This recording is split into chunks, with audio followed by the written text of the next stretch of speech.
Hi everyone, I'm back with another process video. This one is called Eat Cake. And as you can see, this is an old picture of me and my son. And if you saw my previous video, or if you didn't see my previous video to this one, prior to this one, I did start page kits for the month of March. I'm like a month behind on videos because editing videos and doing the voiceover and all that jazz is my least favorite thing to do.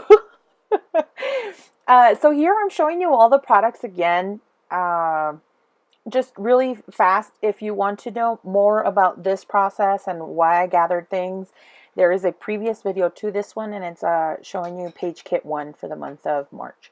I did use most of these elements. I didn't end up using that Teresa Collins banner, red and white banner that you see there to the left.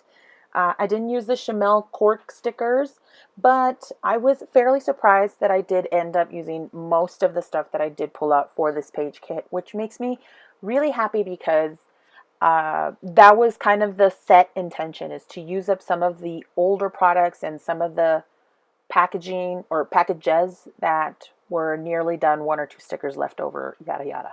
You can see it in the first video. So here I'm using a Teresa Collins Polaroid frame. I did cut this picture way down, and I put that Eat Cake embellishment purely for the fact that I had written on it, and it said like Mommy and Orion. So I wanted to cover it up. I don't know if I have a digital copy of this picture, but this picture was printed and I wanted to use it. So the Eat Cake embellishment and the little house and the green banner that says "Let's Party" are all from the Dear Lizzie Fine and Dandy. I am using these doily looking cutouts that you see in beige. Those are from Tuesday Hubbard. She sent me some a long time ago, and I am going through that, and I think I'm like down to my last 4 doilies that she ever sent me, and that's when I had just started using doilies. I am using that tag that has the balloons on it, and that is it's from Fancy Pants, and it's the Joy Parade collection, actually. And I just recently acquired that at Tuesday Morning. Here I'm shopping around for a space to put these last 2 stickers that I have from the confetti collection from Maggie Holmes. And I find a place for them both, and I end up using that's the remnants of that sticker package, which I'm pretty excited about, because then that means that it's one less thing I have to look through when I go looking for embellishments for my pages. It feels really good to,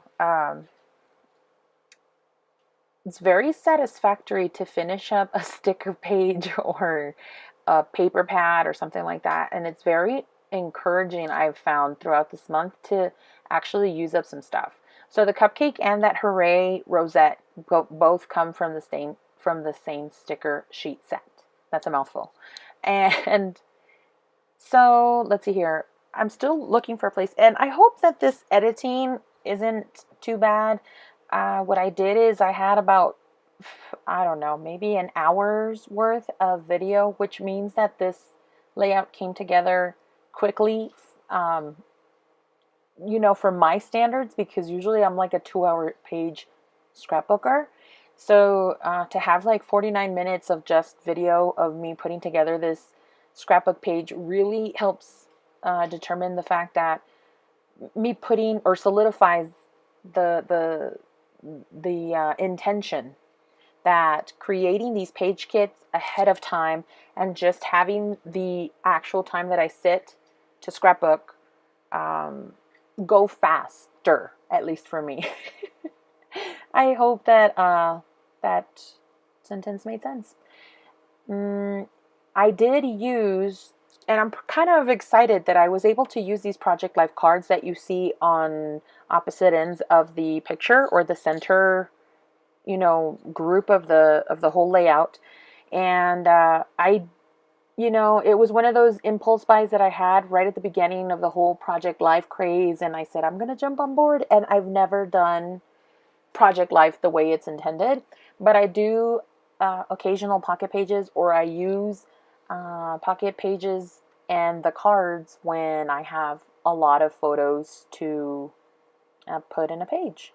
So here I am gluing this pocket card to this frame, and I'm like, where did all the glue go? Because it just fell off. So I guess I didn't glue it in the right place. But I figured since I had this floral down at the bottom, it's a little ephemera from Simple Stories, I wanted to bring in that same type of red to kind of balance out the layout. And then I also added different pops of red with the little red lines. Those say happy birthday on them. And also later on you'll see that I include red and white baker's twine. Excuse me, so that also does kind of like a visual triangle. Here I am kind of gluing everything to this photo or frame. I think it was just easier for me to do that. I'm not a glue or set down and paste kind of girl. I kind of set everything on the page and then I start gluing, but I just am trying different things so that I can help speed up my process. I laid out everything loosely, and then I knew that I had this idea that I wanted to do, and then from there I just started building, and as I started building the page, then I started gluing down everything because I just feel like it goes a lot faster, and also it gets set down, the elements on my page get set down exactly where I want them. So I ended up using 2 Project Life cards from there, and then I lined them with, or bordered those cards with green washi tape that I had.